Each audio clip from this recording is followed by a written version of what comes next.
ऐतिहासिक क्षण न केवल उद्योग जगत के हेतु बल्कि जोधपुर की जनता हेतु भी इस शानदार ऑडिटोरियम के उद्घाटन समारोह के हमारे मुख्य अतिथि राजस्थान के नव निर्माण के शिल्पी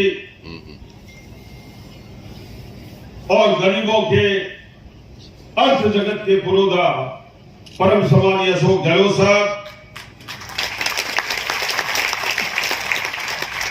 आज हमारे लिए कितना सौभाग्य की बात है कि वो शख्सियत यहां पर बैठी हुई है जो शिक्षाविद भी है, राजनीतिज्ञ भी है और अपने क्षेत्र में कठोर निर्णय लेने वाले राजस्थान विधानसभा के अध्यक्ष डॉक्टर सीपी जोशी साहब का जोरदार तालियों से आप अभिवादन और स्वागत करें। एक इतिहास रचा राजस्थान में। आईपीएल चल रही थी पर आरपीएल की किसी ने नहीं सोची, पर हमारे युवा नेता वैभव गहलोत जी ने ये कारनामा करके दिखाया। मैं उनका अभिनंदन और स्वागत करता हूँ। जोधपुर की नहीं तमाम मारवाड़ और संभाग के जनप्रिय नेता सम्मानीय राजेंद्र सोलंकी साहब, हमारी महापौर कुंती देवड़ा जी, हमारे पूरे प्रदेश में जोधपुर से तो गई पर दो बहनें हमारी बैठी हुई है, पार्षद थी, कहीं न कहीं छोटी मोटी हमारी भी सिफारिश थी, पर दोनों महिलाओं ने जिस प्रकार से राजस्थान में और जोधपुर की सेवा का काम किया है, संगीता धनीवाल जी और मनीषा पवार जी का मैं अभिनंदन और स्वागत करता हूं। सम्मानीय महेंद्र बिश्नोई साहब, हमारे बड़े भाई और किसान नेता सम्मानीय बद्रीराम जाखड़ जी, परम सम्मानीय रमेश जी पारिक साहब, भाभी जी लता जी का भी मैं अभिनंदन करना चाहता हूं और आप सबसे आग्रह करना चाहता हूं कि रुचिर जी को मैंने थोड़ा संकेत दिया पर रुचिर जी ने मां का नाम को रोशन किया, इसलिए इनके सम्मान में जोरदार तालियों से अभिवादन और स्वागत करें। मेरे सामने बैठे हुए मेरे मार्गदर्शक सम्मानीय भंवरलाल सोनी साहब, प्रकाश संचेती जी, घेवरचंद कानूगो साहब, मेरे मास्टर क्रिएटर सम्मानीय विमलराज सिंघवी साहब, शांतिमल मेहता जी, बार क्षेत्रों से हमारे आए हुए जनप्रतिनिधि सिवाना के हमारे पूर्व विधायक मोटाराम जी, धाराराम फुलवारिया जी, जिला कांग्रेस कमेटी के अध्यक्ष दोनों नरेश जी, सलीम साहब और तमाम उपस्थित मेरे उद्यमी साथियों, हमारी उद्यम शक्ति है। मुझे इस बात का गर्व है कि हमारी कार्यकारिणी में भी अब महिलाओं का प्रतिनिधित्व हुआ और आगे प्रयास करूंगा सीपी साहब कि हम ज्यादा से ज्यादा महिलाओं को एंटरप्रेन्योर जो हमारे जोधपुर में वास्तव में एक अपना स्थान खुद बना के कर रही है, मैं इन तमाम महिलाओं का भी मैं बहुत बहुत अभिनंदन और स्वागत करता हूं कि आपके आने से साथ लगा। निश्चय ही मेरे पिताजी और माताजी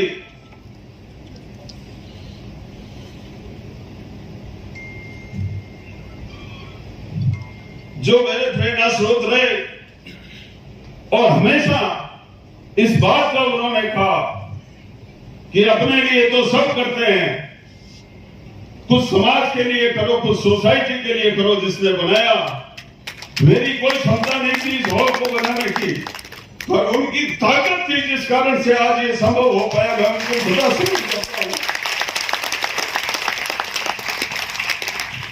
मेरे बड़े भाई शेखर भाई साहब को और तमाम परिवार के लोगों के जिन्होंने मुझे मेरी हैसियत नहीं होते हुए भी ताकत के साथ मुझे ये काम करने को प्रेरित किया।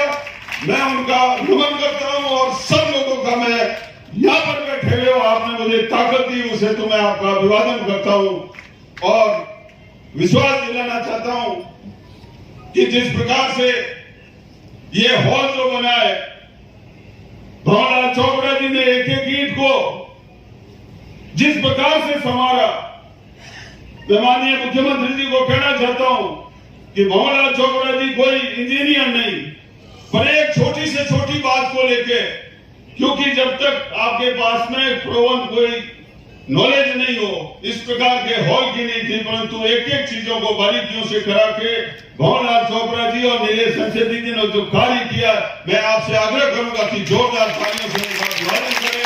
हमारे जो महेश्वरी जी इसके आर्किटेक्ट थे, उन्होंने भी सोच बनाई, और साथ में मैं भाभी जी लता जी को बहुत बहुत धन्यवाद देना चाहूंगा कि इंडस्ट्री को आज स्किल डेवलपमेंट की आवश्यकता है, और स्किल डेवलप हुए बगैर अब टेक्नोलॉजी अपग्रेडेशन नहीं हो सकता।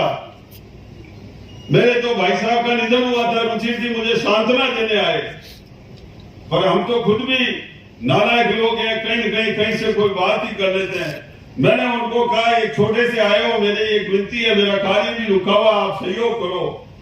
सर गहलोत साहब, मैं कहना चाहता हूं एक क्षण नहीं लगाया, 5 मिनट में उन्होंने स्वीकृति दी है, इसलिए मैं उनको बहुत बहुत धन्यवाद देना चाहता हूं। हमारे नीचे का ऑडिटोरियम हॉल में तमाम जो उद्घाटन हुए माननीय मुख्यमंत्री जी ने किए। भंवरलाल सोनी साहब आप बैठे हुए हो, आपके कार्यकाल में एग्जीक्यूटिव मीटिंग हॉल का भी उद्घाटन माननीय मुख्यमंत्री जी ने किया था। साहब ने पूछा कहां पे हुआ, मैंने कहा आपने पहले उद्घाटन किया था, उसका रिनोवेशन करके एक नया बिल्डिंग बना है यहाँ पर, और जो कार्य हुआ है, चाहे शर्मा जी उस वक्त उन्होंने सहयोग किया, चाहे तमाम मेरे पूर्व अध्यक्ष नरेंद्र धारीवाल जी से लेके और तमाम लोगों ने जो सहयोग किया, मेरे दिवंगत पारस जी सेठिया ने जिस प्रकार से मेरे को ताकत दी, वो ताकत ही आज इसको मुक्त रूप देने में हमको संबल दे रही है, हम आगे भी बढ़ पा रहे हैं। डॉक्टर साहब, आज जो माननीय मुख्यमंत्री जी की इस बड़ौदा इंडस्ट्रीज एसोसिएशन में और जोधपुर के विकास में मीटिंग है, जिस प्रकार का विजन है, वैसा विजन कईयों में नहीं है। मीटिंग खत्म हुआ तो कई लोग कहते हैं कि ये राजनीति के जादूगर हैं, पर मैं आपको कहना चाहता हूं कि ये अर्थशास्त्र के भी जादूगर हैं, जिन्होंने उस विजन को सोचते हुए, आपने हमने परिकल्पना नहीं की थी, पहला कार्यकाल था जब आप मेंबर ऑफ पार्लियामेंट बने, रोड में मीटर गेज चल रही थी, 2 ट्रेनें चल रही थी, पर आपने सोच बदली कि जब तक जोधपुर का विकास नहीं होगा, अगर आपका गेज परिवर्तन नहीं होगा, आपने गेज परिवर्तन कराया। ये गेवरचंद साहब और विमल राज साहब और तमाम लोग यहाँ पे, किशन लाल जी और बैठे हुए, मुख्यमंत्री जी ने राजीव गांधी जी को बुलाया था, पर आज भी आप सब लोगों ने, जो जोधपुर की जनता ने उनका सम्मान किया, और आपने जो चांदी से तोला था, उस कारण से आज जो लिफ्ट कैनाल के माध्यम से पानी आया, वो पानी नहीं होता तो आज औद्योगिक विकास नहीं होता। पर ये थॉट होती है, सोच होती है, विजन होता है। कई लोग कहते हैं साहब आपने इंफ्रास्ट्रक्चर में ह्यूमन रिसोर्सेज हेतु नेफ्ट, एफडीडीआई, एम्स, आईआईटी, इसकी क्या उपयोगिता है, पर आज आप इंडस्ट्री में बैठे हुए, उसकी उपयोगिता सार्थक होती हमें नजर आ रही है। और मेडिकल डिवाइस पार्क जो भी आपने अनाउंसमेंट किया है, वो टेक्नोलॉजी का सबसे बड़ा उदाहरण है कि एम्स और आईआईटी अगर यहाँ पर आई है, जिस कारण से आज मेडिकल डिवाइस पार्क की यहाँ पर बात हो रही है। मैं आप सब लोगों को निवेदन करके कहना चाहता हूं कि मुख्यमंत्री जी ने हमेशा अपने कार्यकाल में, मुख्यमंत्री जी एमपी बने थे, उस वक्त पोरानाडा का कार्य प्रारंभ हुआ था, पर मुझे आज भी सतीश जी और यहाँ पर बैठे हुए होंगे, सन 1981-82 में यहाँ पे बासनी में आके आपने शुरू किया, और एक इस बासनी औद्योगिक क्षेत्र को बनाने हेतु भी आपने सार्थक प्रयास किए, आपने सोच बनाई, आपने उस बात को समझा कि उद्योग आगे कैसे बढ़ सकते हैं। मैंने जो अर्थशास्त्र की जो बात की है, उन्होंने उस वक्त भी शास्त्र लगाया था कि उद्योग कैसे बढ़ सके। तब आपने केंद्रीय वाणिज्य मंत्रालय को, क्योंकि आप टेक्सटाइल मिनिस्टर थे, फिर टूरिज्म में भी थे, पर आपने सोच बनाते हुए उस वक्त जोधपुर में उमेश भवन में ओपन हाउस एक्सपोर्ट का किया था। भंवरलाल जी आपको मालूम होगा, शर्मा जी को मालूम है, पर वो उस वक्त विजन था, उस वक्त मात्र आपके हैंडीक्राफ्ट का 2 करोड़ का एक्सपोर्ट होता था, बिल्कुल ग्वार गम के मामूली एक्सपोर्ट हो रहा था। पर उन्होंने सोच बनाई, उस सोच के कारण जब ये विजन बना तो मैं धन्यवाद देना चाहूंगा मुख्यमंत्री जी को। सबसे पहले राशि होगा हमारा इंडियन कंटेनर डिपो सुखा बंदरगाह बना, फिर कोलकोट बना, और साथ ही साथ रमेश जी आपको मैं धन्यवाद देना चाहूंगा कि थार ड्राईपोर्ट के माध्यम से आपने जोधपुर को तीसरा ड्राईपोर्ट दिया। जोधपुर एकमात्र ऐसा है जहां पर 3 सुखद बंदरगाह है। जोशी साहब आपके उदयपुर में तो एक अभी कुछ समय पहले बना था, पर अशोक गहलोत जी की मेहरबानी से 3 आज हमारे इंडियन कंटेनर डिपो बने। ये इंफ्रास्ट्रक्चर होता तब बन पाता है। आज जोधपुर के उद्योगों को जब कभी भी गए, ये शांति सा मेहता और किशन लाल गर्ग जी बैठे हुए थे, चाहे टेक्सटाइल की प्रॉब्लम आ रही थी और एसएस की बात हो, आज एसएस के जो हमारे यूटेंसिल का, बर्तनों का, सर मैं आपको सीपी साहब कहना चाहता हूं कि जोधपुर आज की तारीख में कंट्री का सबसे ज्यादा लार्जेस्ट प्रोडक्शन बर्तनों बनाने वाला जोधपुर शहर बना, वो मुख्यमंत्री अशोक गहलोत जी की बदौलत बना। उन्होंने सोच बनाई, 0 टैक्स किया, no one has think of it. हमारा जीरा जा रहा था बाहर, हमने मांग की सर जीरे को आप करो, जीरा मंडी आपने बना दी, जीरा बाहर जा रहा है, ऊंचा जा रहा है, वहां जा रहा है, आपने कहा टैक्स 0 कर देता हूं। उस वक्त जीएसटी और आपके करने हाथ की बात थी, न केवल जीरा बल्कि ग्वार गम और अन्य उत्पादों को भी किया।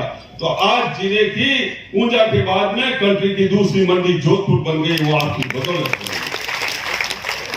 ये सोच होता है, विजन होता है। मैं भाइयों, आप मेरे उद्यमी साथी बैठे हुए हो, कई बार आप चर्चाएं भी करते हो कि अशोक गहलोत जी क्या कर रहे हैं।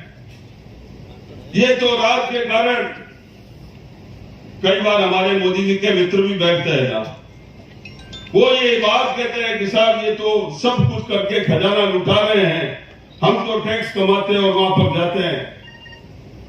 भाइयों, मैं आपको कहना चाहता हूं, ये तो इकोनॉमी का सर्कल है।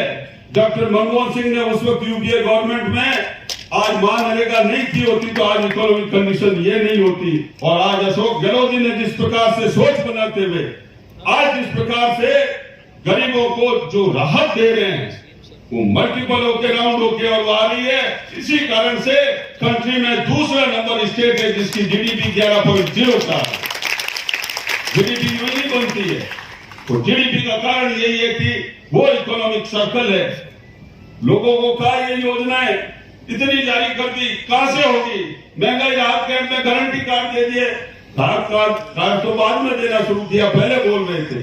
पर हम लोग भी जाते हैं, आप लोग भी यहाँ पर बैठे हुए हो, गरीब की आत्मा से जाके सुनोगे जिसके घर में फ्री राशन मिल रहा है, जो बीमार हो रहा है, सबसे ज्यादा बीमारों और पीड़ितों का ध्यान रखते हैं, बीमार और पीड़ित हो रहा है उस आदमी को आज की तारीख में चिरंजीवी योजना में कहीं पे भी हॉस्पिटल में जा रहा तो उसको मदद मिल रही है, न केवल 25 लाख का।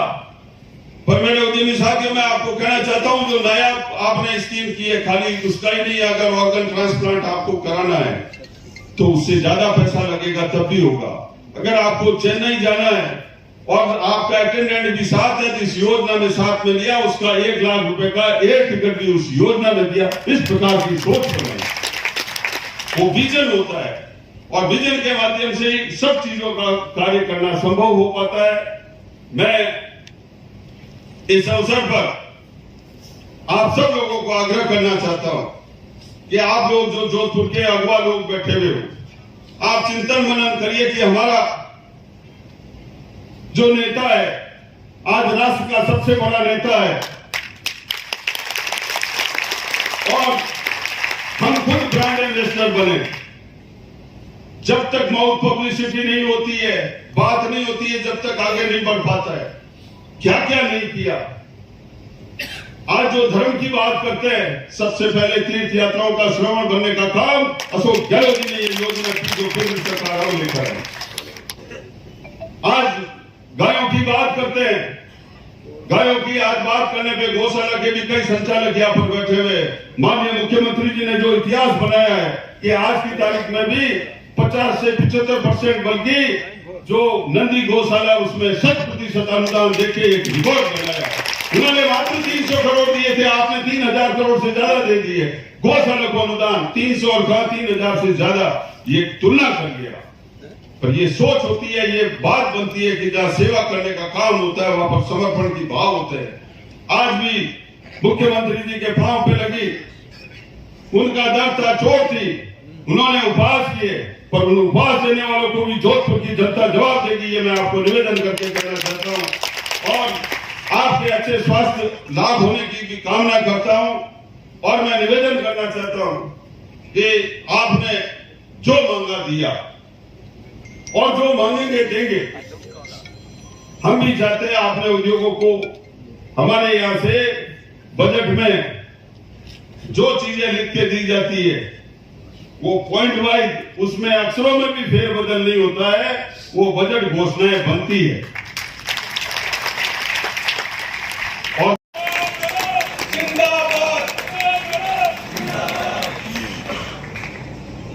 और बहुत हर्ष का विषय है कि आज हमारे बीच अति विशिष्ट अतिथि के रूप में डॉक्टर सीपी जोशी जी, माननीय विधानसभा अध्यक्ष राजस्थान, वे भी हमारे बीच पधारे हैं।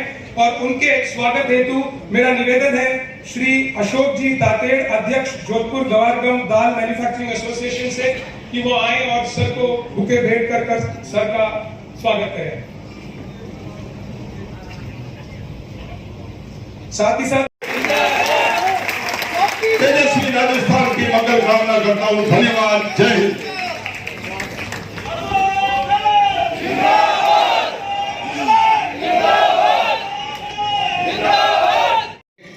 वर्तमान और भूतपूर्व पदाधिकारीगण, हमारे अलग अलग बोर्ड के चेयरपर्सन, उपस्थित भाई और बहनों, सबसे पहले तो मैं इस मुबारक मौके पर आप सबको बहुत बहुत साधुवाद और धन्यवाद देना चाहता हूं। और मैं सौभाग्यशाली मानता हूं कि इस कार्यक्रम में मुझे भी आज सम्मिलित होने का अवसर मिला, इसके लिए पर्याप्त आभार व्यक्त करता हूं। ऑडिटोरियम का, स्किल सेंटर का और एंटरप्रेन्योर का 3-4 कार्यक्रम आपने सम्मिलित किए, उसके लिए भी मैं आपको बहुत बहुत साधुवाद देना चाहता हूँ। मेरा सौभाग्य रहा है कि मैं 1980 में जब पहली बार विधायक बना और तब से आज तक अशोक जी गहलोत का मैंने स्नेह संबंध और राजनीति में जो कुछ भी मैं आज जिस जगह पहुंचा हूँ उनमें उनका बड़ा रोल है। मैं 1980 में पहली बार एमएलए बन के आया था, तब बहुत कम लोगों को मालूम होगा कि एक प्रोग्राम हुआ था डॉक्टर लीला, एक ऑडिटोरियम में आया था और एक आध दूसरे ऑडिटोरियम में आया हूँ। इतनी यात्रा मैंने ऐसी से लगा कर अभी तक अशोक जी गहलोत के साथ ही की है मैंने। मुझे बहुत प्रसन्नता है कहते हुए कि एक मुख्यमंत्री के रूप में मैंने उनका काम करने का तरीका देखा है। और आज राजस्थान में जो बदलाव हो रहा है, इस बदलाव को भी मैंने बहुत नजदीक से देखा है। अशोक जी गहलोत में जो गुण है वो बहुत कम आदमी में होते हैं। मेरे और उनके वैचारिक मतभेद लंबे समय तक रहे और रहेंगे, क्योंकि उनका काम करने का तरीका और मेरे काम करने के तरीके में मोटा अंतर है। और एक बात मैं सार्वजनिक रूप से कहता हूँ, बहुत कम व्यक्ति में क्षमता होती है कि सबको साथ लेके चलना।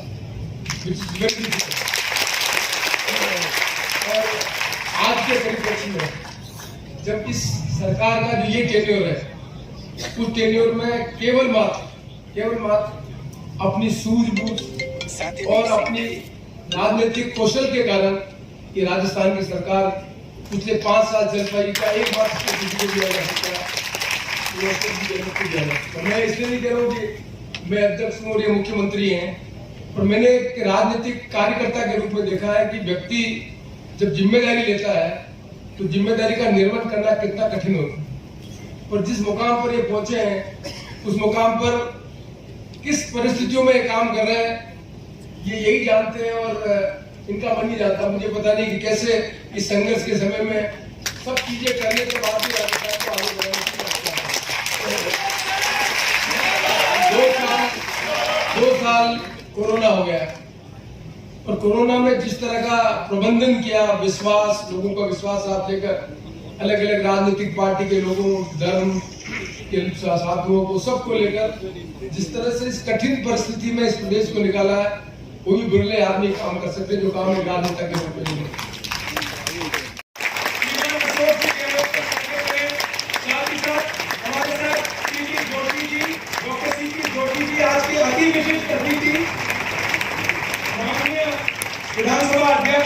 सभी जोरदार तालियों से स्वागत करें।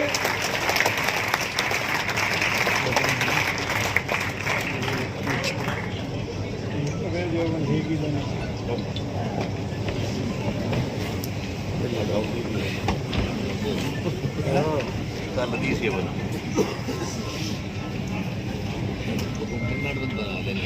ठीक है